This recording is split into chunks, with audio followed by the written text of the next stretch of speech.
This year, College Football Week 0 turns 40, the Big 4-0. Like tides ebb and flow, this random smattering of games has come and gone over the years with no real tradition to show for it.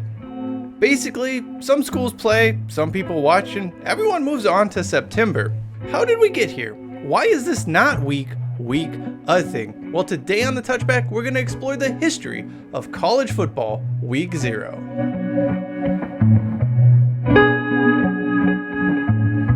College football week 0 dates all the way back to August 29th, 1983, and the inaugural Kickoff Classic. A Monday night game at the Meadowlands saw defending national champion Penn State face off against the Nebraska Cornhuskers, who were the top-ranked team in the country. Believe it or not, Corso was even doing color commentary for this matchup. However, it would not be broadcast by a major TV network. Instead, it was syndicated by Katz Communication, who made it available to local television networks across the United States. All told, 175 television stations would carry the first ever Week 0 contest, meaning roughly 90% of the country had access to it. The Kickoff Classic and the start of college football week 0 was, unsurprisingly as it relates to college football, all about the money. Both Nebraska and Penn State took home upwards of $800,000 for participating in this contest. That being said, both Nebraska coach Tom Osborne and Penn State coach Joe Paterno wanted nothing to do with the game when it was first announced. As for the game itself, it was a blowout, a total laugher, with the number 1 ranked Cornhuskers winning 44-6. By the way, get used to the word blowout because it's going to be used an awful lot to describe a lot of these games. A year later, and schools were drooling all over themselves to be a part of the Kickoff Classic. Eventually, the top-ranked Auburn Tigers and the number 10 Miami Hurricanes were selected to participate in another night game at the Meadowlands in August. This second go-around was more competitive, with a Tigers fumble late in the fourth quarter handing the Hurricanes a victory, although neither team would have a particularly memorable season. In 1985 and 1986, Labor Day would fall on September 1st and then September 2nd, which basically negated the Kickoff Classic in Week 0 in these years. The games were played, but there were also several other games that took place on what would traditionally be considered college football Week 1 anyway. For argument's sake, we're considering these to be non-canon and not part of Week 0, since it was technically still the first week of college football. After a 2-year hiatus, August 30th, 1987 saw the return of College Football Week 0 and the Kickoff Classic. This would actually be one of the better contests to be played on the sport's unofficial opening weekend. After a back-and-forth game, Tennessee kicked a last-minute field goal to beat Iowa. This was a notable matchup for a few different reasons. First, the game took place during the day as opposed to being at night. And that is because, second, this contest was broadcast by ABC and was available on a television network as opposed to syndication. ABC would actually step back from broadcasting the Kickoff Classic, but would eventually re-emerge a few years later. In 1990, a rival would emerge to the Kickoff Classic in the form of the Disneyland Pigskin Classic. Why everything at this time needed to be a classic makes no sense to me, because these were both non-traditional concepts with no history behind them, but that's not here nor there. Anyway, this matchup took place in Anaheim and immediately slotted in as the earliest game on the calendar. The first contest happened on August 26, 1990, with a game that would feature number 8 Tennessee and number 5 Colorado. NBC would actually step up to broadcast this fixture as well. This happened 5 days before that year's Kickoff Classic, which had actually consigned itself to the last weekend in August, which also happened to be Labor Day weekend, or traditionally Week 1 of the college football season. By 1985, ABC had acquired the rights to both the Kickoff and Pigskin Classics. The latter had actually stopped being played in Anaheim, hence it was no longer the Disneyland Pigskin Classic, and instead was just held as a traditional home game. One game would be played on Saturday and the other would take place on Sunday, with these sort of alternating years, and it was a tradition that would carry on until 2001. Most of these matchups weren't all of that competitive by and large. That was due to a number of different factors. For starters, teams weren't always ready by that last weekend in August. That was a one less week of camp for them to prepare. It was also important to talk about the heat. I mean, some of these games look absolutely miserable to be in. The sun is just blasting them. It's hot. They shouldn't be football played during the day in August, but they did it anyway. An exception to the rule of blowouts occurred in the 1995 Pigskin Classic, where Michigan took on Virginia. True freshman quarterback Scott Driesbach threw a touchdown pass to Mercury Hayes as time expired to give the Wolverines a victory. The 1996 Pigskin Classic between BYU and Texas A&M is also interesting, but for a few different reasons, some of which didn't actually happen on the field. You see, BYU would end up exposing or exploiting one of the NCAA's weirdest loopholes when it comes to games played. The Cougars in 1996 would somehow finagle their way. Well, not finagle, they knew what they were doing, but they managed to play 15 games in 1996, one less than NFL teams. This was the first time a Division I football team had managed to play 15 games in a season. So how did this end up happening? Well, there were two things BYU took advantage of. The first, obviously, being that Week 0 games did not count towards the number of games a team played during a season. However, BYU also had a road game at Hawaii, which didn't count to the total number of games a team would play in the NCAA bylaws. We'll talk a little bit more about the Hawaii rule in a little bit. As for those BYU Cougars, the 13 regular season games were obviously quite a bit, but they also qualified for the WAC championship game, which they would win, and play in the Cotton Bowl that year, getting them up to the historic number of 15 college football games in 1 year. The 1997 Kickoff and Pigskin Classics featured a pair of just absolutely brutal, ugly shutouts. It would also be the last time these two had a monopoly on that opening weekend of college football. In 1998, the Eddie Robinson Classic and Black Coaches and Administrators, or BCA Classic, joined the fray. With cable TV widely available, finding a place to slot these extra games in wasn't that much of an issue, especially considering August isn't this hotbed of sporting activity anyway. A fifth Week 0 game would be added in 1999 and 2000, but things weren't exactly going well. Y2K may have not destroyed the world as we were all led to believe it could. However, it should have at least taken college football Week 0, because the slate in the year 2000 was ugly.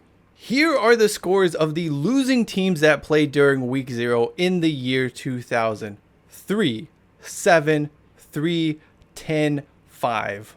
The highest scoring loser on that weekend? None other than the powerhouse that is Mississippi Valley State. Their 10 points was impressive, at least as it relates to this list. However, Louisiana Tech still hung 63 on them that weekend. Elsewhere, the 4 D1 teams playing on Week 0 mustered a measly 18 points combined. Things had gone completely pear-shaped by 2001. There were now 7 total Week 0 games, including one that would actually kick off on the Thursday before that weekend. It was just a mess, and things kept getting messier in 2002. This is when the earliest start to a college football season occurred. Colorado State traveled to Virginia on August 22nd, 2002.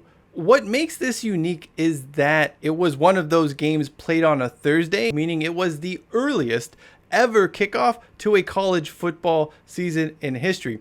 Being the first, though, doesn't make it a good idea. And as anyone who spent any amount of time in Virginia in August will tell you, the conditions were sticky and gross.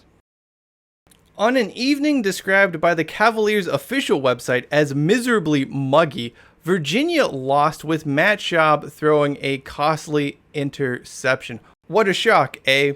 Anyway, the author of the game report on that website probably had a point when they called it miserably muggy. And honestly, that may have been a polite way to describe it.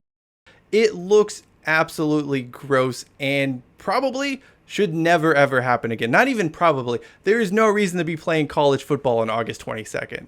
Seeing that it was only a matter of time before some college football team tried to schedule a game in July, the NCAA went ahead and put the kibosh on week 0, or what it was still calling preseason football activities, in 2003. So they made this ruling in 2003 that basically said no more college football starts on Labor Day weekend.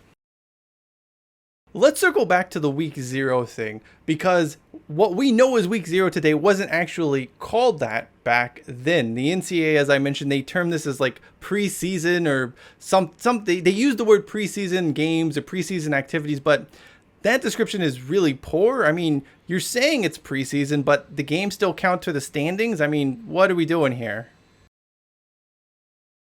Instead of having this loophole where college football teams were able to schedule 12 games if they happen to be part of these preseason festivities, or they had a game at Hawaii, the NCAA just opened it up and allowed all teams to play 12 games in a season. No waivers, no shenanigans with playing in mid to late August. While the rule was changed and college football week 0 was eliminated, there were still a handful of previously scheduled contests in 2002 and 2004. But by 2005, it was completely wiped from the calendar.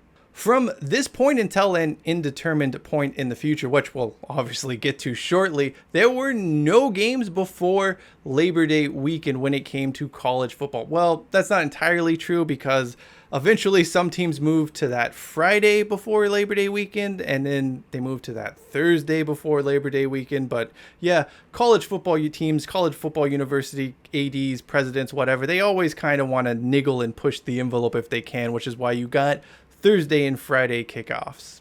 After a decade of no games taking place on the college football calendar before Labor Day, college football week 0, as we would know and love it today, finally emerged. That was a byproduct of Australia wanting to host a college football game. Dubbed the Sydney Cup, the California Golden Bears ventured down under for a matchup against the Hawaii Rainbow Warriors. The teams requested to play this matchup a week earlier, the week before Labor Day weekend, just because of the travel logistics and the jet lag that would obviously be involved in such a grueling campaign. The NCAA was happy to approve their waiver, because anything that makes them money is obviously okay with them, and thus week 0 was formed again. There was a second Australia game in 2017, but this season saw 5 other games join in on the week 0 fun. The NCAA dusted off the old Hawaii rule and added a clause that stated any team with a game at Hawaii was allowed to play in week 0. Let's talk about that Hawaii rule, shall we? First, it doesn't mention the Rainbow Warriors by name. It's only called the Hawaii rule because they are the only school to have ever actually used it. This was done to allow those universities to play an extra home game, as that would allow them to offset the cost involved with traveling to Hawaii. It must be noted the actual rule itself states any team that plays a road game, or I guess neutral site game, in Hawaii, Alaska, or Puerto Rico is eligible to invoke this bylaw. The University of Alaska Anchorage Rules to move to FBS, book it now. Okay, so that's unlikely, but it was worth a shot anyway. As for the week 0 amendment, prior to the NCAA adjusting it, teams that had opted to play a 12th contest with the Hawaii road game would simply forfeit a bye week instead. Of course, all of that became irrelevant when the NCAA decided all teams could play 12 games in a season, regardless of if they had a road game at Hawaii or not. With all of that out of the way, we saw a fair few number of Mountain West schools, as they were the ones most likely to have a road game at Hawaii on their schedule, take advantage of the new Week 0 amendment. These really took off in 2017 and 2018, but the trend sort of fizzled out in 2019. Instead, this year, we got ESPN flexing its muscle by having Florida and Miami face off in Orlando to kick off what was the much heralded 150th season. Despite the questionable waiver granted by the NCAA to have this game on Week 0, it was a pretty good game, and I think it gave some shine to the idea that college football Week 0 could be something, like what, I don't know, but it could be a thing. A waiver was granted for any team to play during Week 0 of 2020, but no one took the NCAA up on that offer, given the general uncertainty of those pandemic times. The following year, we saw a pretty robust slate of college football Week 0 games. The Mountain West schools decided to take up the option of the Hawaii rule, and the NCAA also handed out a few waivers again. I would actually go to both the Fresno State home game and the San Jose State home game during that Week 0 of 2021, and it was quite the adventure. For starters, the Bulldogs, in their infinite wisdom, decided, hey, we're going to kick off this game at 11 a.m. to get some viewers from the East Coast with a great broadcast on CBS Sports Network. It was exciting at the time because games never start that early on the West Coast. The problem was no one should ever be playing a college football game, or any sport for that matter, at that time in August in Fresno. Just thinking about the heat of Fresno at noon as all of the fans in the stadium basically tried to mush together in hopes of securing just a sliver of the available shade in what was otherwise a stadium just getting browbeaten by the sun is one of my least favorite sporting attendance memories of all time. It was, words cannot describe what this was like. It was like watching a college football game in a furnace. However, San Jose State was awesome. I really loved my experience at Spartan Stadium, and I snagged this cool seating cover from the student section. Not that they were cared, they were just throwing them on the field, but yeah, Spartan up, folks. As for Week 0, things got wild again in 2020 with a record 11 games on the calendar. There was the usual complement of Mountain West teams. Duquesne also took advantage of the Hawaii rule by playing their body bag game during Week 0. We also got that Northwestern and Nebraska matchup in Dublin. They were able to secure a waiver, unsurprisingly, from the NCAA. There were also a few other different waivers approved. This year, we are back down to a much more modest 7-game slate for college football's official opening weekend. If we're being honest, it's not a particularly sexy lineup this year. There aren't a lot of matchups that are quote-unquote must-sees. You have another Dublin game, obviously, and the Mountain West teams have opted once again to utilize the Hawaii rule.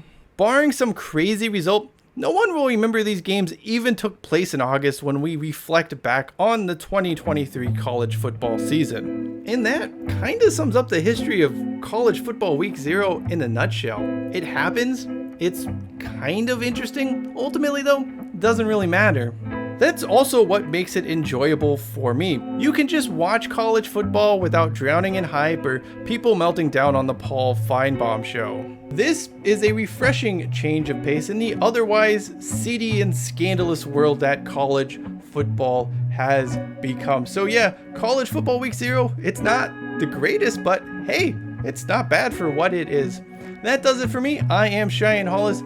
This is the Touchback. Don't forget to subscribe if you would like, and as always, hashtag take it out to the 25.